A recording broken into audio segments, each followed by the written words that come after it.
Election commission of Pakistan ने इस सिलसिले में इसकी इंक्वायरी करवाना शुरू की और अब वो इंक्वायरी रिपोर्ट आ गई है। किस बड़े स्केल के ऊपर कितने बेहुदा तरीके से ये इस हलके के अंदर धांधली की गई, और सबसे बड़ी बात यह है कि उसके अंदर फिरदौस आशिक अवान साहिबा का नाम भी आया है।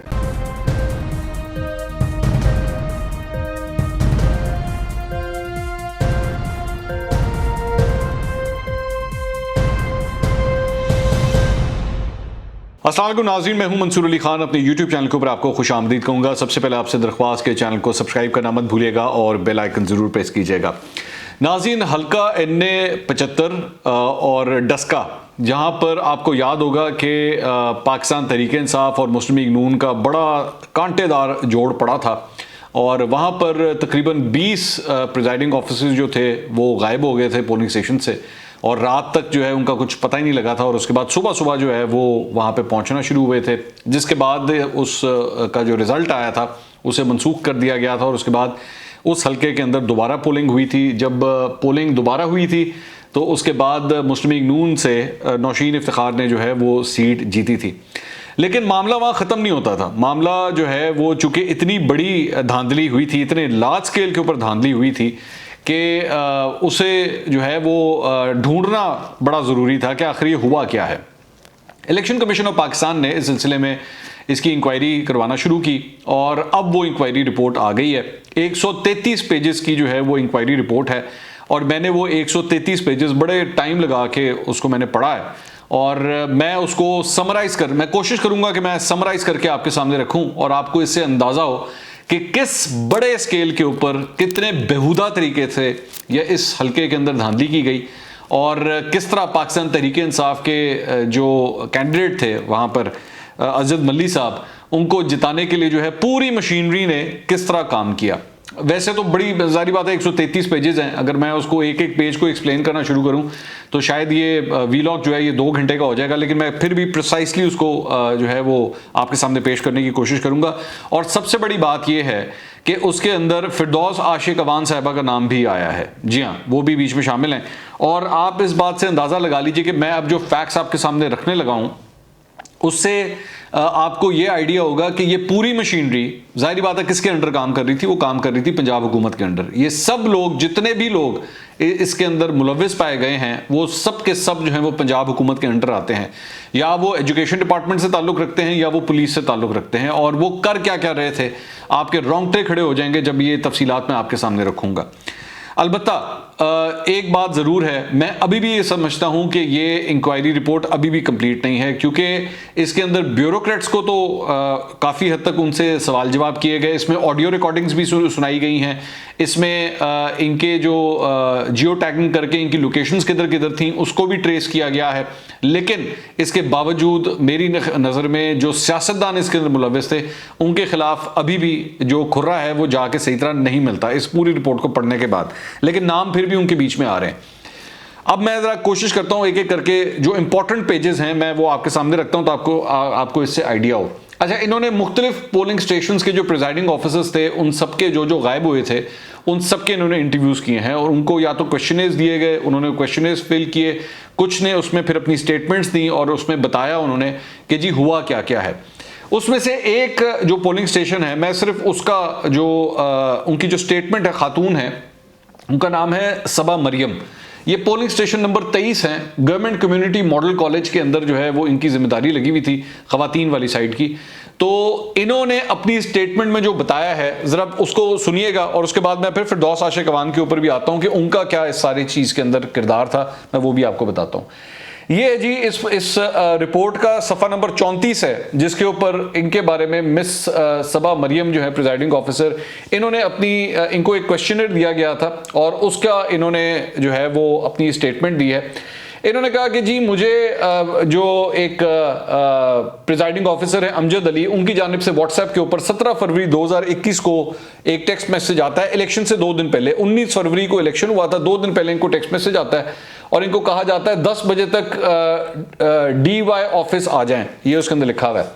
अच्छा, उसके बाद ये उसमें लिखती हैं कि जी हम जो है वो जो ऑफिस है डस्का का, उसके अंदर हम वहाँ पे चले गए, वहाँ पे हमारी मुलाकात होनी थी कि जी अमजद अली महर साहब के दफ्तर जो है, however told them that AEOs were invited at the residence of Mrs Farkhanda, ये डिप्टी DEO हैं डस्का की, उनके घर जनाब इनको बुलाया गया। ये वहाँ पे चली गई। अच्छा, वहाँ जाके वहाँ पे अमजद अली महर साहब जो हैं उनकी गाड़ी के अंदर ये वहाँ पे गई, और वहाँ पे जब ये गई तो वहाँ पे जाके इनको पता लगा कि जी वहाँ पे तो इनके दफ्तर, इनके घर के अंदर, वो जो खातून है उनके घर के अंदर और भी बहुत से लोग आए हुए हैं जिनके नाम भी आगे चल के लेती हैं। एनीवेज, उसके बाद इनको ये बताया गया, एक बंदा वहाँ पे इन्होंने कहा जी मुझे वहाँ पे मिला जिसने पेंट शर्ट पहनी हुई थी, और उसने हमें जो हमें तफसीलात दी वो ये थी कि जी आपने जो है वो फोटोकॉपी के ऊपर, ID कार्ड की जो फोटोकॉपी है आपने उसके ऊपर भी वोट की इजाज़त दे देनी है, ठीक है, आपने किसी को रोकना नहीं है, जबकि ये एक्चुअली हो नहीं सकता, आपको असली ID कार्ड दिखाना पड़ता है। लेकिन इनको कहा गया कि जी आप पोलिंग डे के ऊपर ये भी अलाउ कर दें। दूसरा इनको कहा गया कि अगर आपको मैडम फरखंदा या हामिद साहब, ये जो PA हैं टू CEO एजुकेशन, ये हामिद साहब जो हैं ये एजुकेशन के CEO के PA हैं, उनकी तरफ से अगर आपको कोई कॉल आई तो आपने फ़ौरन उनकी इंस्ट्रक्शंस को जो है वो आपने एक्सेप्ट करना है। और अगर उन्होंने आपको कहा कि आप पोलिंग रोक दें तो आपने पोलिंग रोक देनी है। ये इंस्ट्रक्शंस इनको दी गई। और सबसे पहले जो है वो इनकी सिक्योरिटी का भी जो है वो ख्याल रखा जाएगा, आप बिल्कुल बेफिक्र हैं, लेकिन आपने इंस्ट्रक्शंस जो हैं उनको मानना है। अच्छा, उसके बाद ये बताती हैं कि जी हम जब वहाँ पे जब पोलिंग हो गई, वहाँ पे जब पोलिंग स्टार्ट होती है तो उसके बाद हमारे यहाँ पे पुलिस अफसर जो हैं वो आ रहे थे हमारे पोलिंग स्टेशन में और आके हमसे जो है ना वो सवाल जवाब कर रहे थे, जबकि हमें जानते कि पुलिस वाले हमसे इस किस्म के सवाल जवाब कर नहीं सकते, लेकिन हमसे फिर भी उस दिन पुलिस वाले जो है वो आके पोलिंग स्टेशन के ऊपर सवाल जवाब कर रहे थे। उसके बाद उन्होंने कहा कि जी जब पोलिंग का वक्त ख़त्म होता है तो हमें जो है एक गाड़ी आती है हमें लेने के लिए, और उस गाड़ी में जो है वो 7 पुलिस वाले भी होते हैं, और हमें जो है वो कहा जाता है जी आप गाड़ी के अंदर बैठें, आपको हमने कहीं लेके जाना है। हमें गाड़ी के अंदर बैठा दिया जाता है और हमें जो है वो ले जाते हैं। तकरीबन रात के 10-11 बजे जो है वो हमें किसी नामालूम जगह के ऊपर हमें ले जाया गया। वहाँ पे जाके जो है बहुत पुलिस की गाड़ियाँ वहाँ पे मौजूद थी, प्राइवेट गाड़ियाँ वहाँ पे मौजूद थी, और तकरीबन 600 बैलेट पेपर जो है वो वहाँ पे 2 लोग जो हैं वो बैठ के वहाँ पे स्टैंप कर रहे थे। ठीक है, ये प्रिजाइडिंग ऑफिसर ने स्टेटमेंट दी। और वहाँ पे मैडम फरखंदा जो डिप्टी DEO हैं जिनके घर पे इनकी पहले मुलाकात हुई थी, उन्होंने इनके जाली सिग्नेचर जो हैं वो एक फॉर्म के ऊपर भी जो है वो कर दिए, ये इस सारी चीज़ के अंदर। और उसके बाद उन्होंने कहा कि जी after a long period of time he once again came in the room and said that 600 votes would be put in green bags of polling station number 23। उन्होंने इनको आके कहा कि जी आपके पोलिंग स्टेशन के बैग के अंदर जो है ना ये 600 वोट हम डालने लगे हैं। उन्होंने कहा on a refusal the said job was done by 2 unknown persons. जब इन्होंने मना कर दिया तो 2 नामालूम अफराद आए, उन्होंने वो 600 वोट जो हैं वो बैग के अंदर डाल दिए। अच्छा, उसके बाद ये आगे चल के बताती हैं कि जी ये सारा कुछ हमारे साथ किस तरह हुआ, और उसके बाद हम शाम को जाके जो वो सुबह जाके जो है हम लोग वहाँ पे पहुँचे, और जो जहाँ पे रिज़ल्ट जमा कराने होते हैं वहाँ पे हमने जाके रिज़ल्ट जमा कराए। अच्छा, तो ये तो एक जो प्रिजाइडिंग ऑफिसर है उनकी ये स्टेटमेंट थी। उसके बाद मैं आपको और आगे ले चलता हूँ जी, और आगे चल के ये आ जाता है सफ़ा नंबर 94। ठीक है जी, सफ़ा नंबर 94 के अंदर जनाब फैक्ट्स एंड फाइंडिंग्स आ जाती हैं इस पूरी रिपोर्ट की। मैं अगर इसको समराइज कर रहा हूँ तो फैक्ट्स एंड फाइंडिंग्स आ जाती हैं। उन्होंने कहा कि जी हमने इस सारे चीज़ के दौरान PTA से रिकॉर्ड लिया, पाकिस्तान टेलीकम्युनिकेशन अथॉरिटी से, इंटेलिजेंस ब्यूरो से, IB से, Islamabad district police Sialkot elite force, उनके हमने स्टेटमेंट्स लिए, हमने प्रिजाइडिंग ऑफिसर्स के स्टेटमेंट्स लिए, हमने नायब कासिद के स्टेटमेंट्स लिए, ड्राइवर्स के लिए, पुलिस डिपार्टमेंट के मुख्तलिफ लोगों के हमने स्टेटमेंट्स लिए, और उसके बाद हम इस नतीजे पर पहुंचे हैं।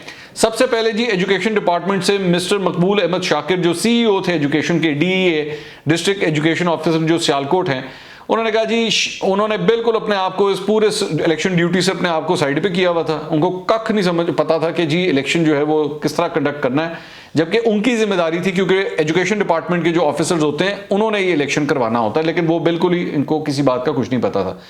उसके बाद दूसरे नंबर पे कि जी अकबर घुमन साहब डिप्टी डिस्ट्रिक्ट एजुकेशन ऑफिसर, दोबारा एक एजुकेशन ऑफिसर, कि जी उनके ऊपर ये इल्ज़ाम लगा कि जी उन्होंने प्रिजाइडिंग ऑफिसर्स को अपने पास मिलने के लिए बुलाया था, और साथ ही साथ उन्होंने 17 एप्लीकेशंस भी भेजी कि जी इन्होंने जो है वो मुख्तलिफ लोगों की ड्यूटियां कैंसिल करवाई।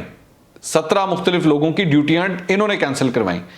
और इसके साथ साथ वो जो मिसेस फरखंदा जिनके घर पे पहले मुलाकात हुई थी, जिसका मैंने आपको बताया था कि जी इन्होंने उसको भी डिनाई किया कि मैं कभी वहाँ पे नहीं गया था, जबकि ये भी वहाँ पे मौजूद थे। और इसके साथ साथ इनको एक इनकी ऑडियो रिकॉर्डिंग भी सुनाई गई। इनके पास इलेक्शन कमीशन ऑफ पाकिस्तान के पास इनकी ऑडियो रिकॉर्डिंग भी थी, इन्होंने उनको वो भी सुनाई। अच्छा, उसके बाद एक और जो अगली बारी आती है जहां पे अब फिरदौस आशिक अवान का नाम आता है, जो कि बड़ा ही ज़रूरी है। ये नंबर है 275, सफ़ा नंबर है 96। ये है जनाब इकबाल कलोया साहब, ये डिप्टी डायरेक्टर कॉलेजेस हैं सियालकोट के। अब मैं वो एग्जैक्ट पढ़ के आपको सुनाता हूं जिसमें फिरदौस आशिक अवान का नाम आता है। He was involve in attending meetings as at AC house, assistant commissioner house, Daska, which were meant for manipulating the election process। Assistant commissioner Daska के घर पे मुलाकात होती है कि इलेक्शन प्रोसेस को हमने किस तरह ख़राब करना है। In which Mr Ali Abbas, Mr Zeeshan Javed, Mr Asif Hussain, doctor Firdous Ashiq Awan, Mr Mohammad Uwais and some other persons were present. ये सब लोग वहाँ पे मौजूद थे इलेक्शन प्रोसेस को रिग करने के लिए कि उसको हमने ख़राब किस तरह करना है। He illegally summoned the presiding officers in the office of Mr. Nawaz Chima, Principal Government Degree College for Boys, Daska, to pass on the following directions। इन्होंने presiding officers को बुलाया और वहाँ पे इन्होंने ये directions the. Slow down the voting process। सबसे पहली बात तो ये कि जो वोटिंग का जो पूरा सिस्टम चल रहा है उसको आप स्लो कर दें। It should not increase more than 25% in Daska city areas। जो सिटी एरियाज हैं वहाँ पे 25% से ज़ायद जो है वो पोलिंग नहीं होनी चाहिए। इसकी बहुत बड़ी वजह ज़हन में रखिएगा कि जो सिटीज़ थे, डस्का सिटी, वहाँ पे नून लीग का जो है वो वोट ज़्यादा था, तो उन्होंने कहा जी वहाँ पे 25% से ज़्यादा वोट नहीं डलना चाहिए। Don't interfere in the doings of district administration and police and whatever they want to do let them do. District administration और पुलिस अगर कुछ कर रही है आप उनको करने दें, उनके काम में बीच मत डालना, क्योंकि पुलिस आपको पता है वो क्या काम कर रही थी। Close the polling station at 4:30 PM with the help of police.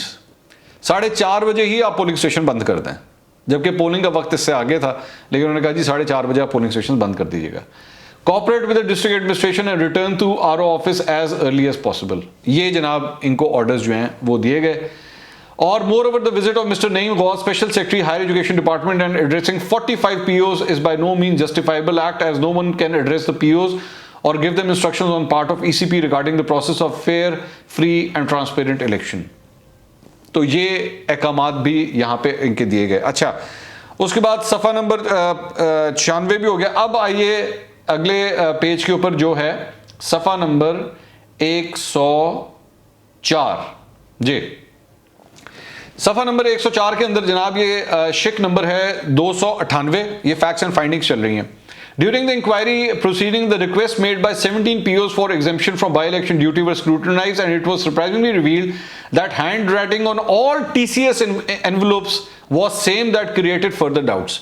17 POs ने exemption मांगी कि जी बाई-इलेक्शन की ड्यूटी हमें ना दें। वो 17 की 17 जो थी वो एक ही हाथ से एनवेलोप के ऊपर लिखी हुई थी।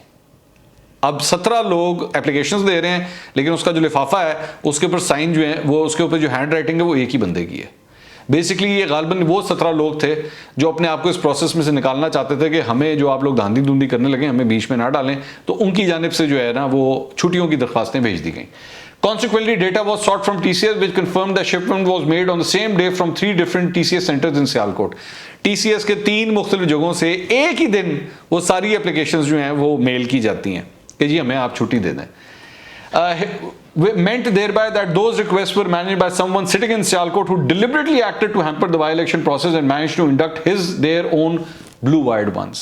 उन 17 को हटा के और अपने बंदे ला के वहां पे बिठाने थे, तो इन 17 की जानिब से जो हैं वो इस तरह की झूठी एप्लीकेशंस दी गई कि जी हमें आप ड्यूटी प्रोसेस में से निकाल दीजिए।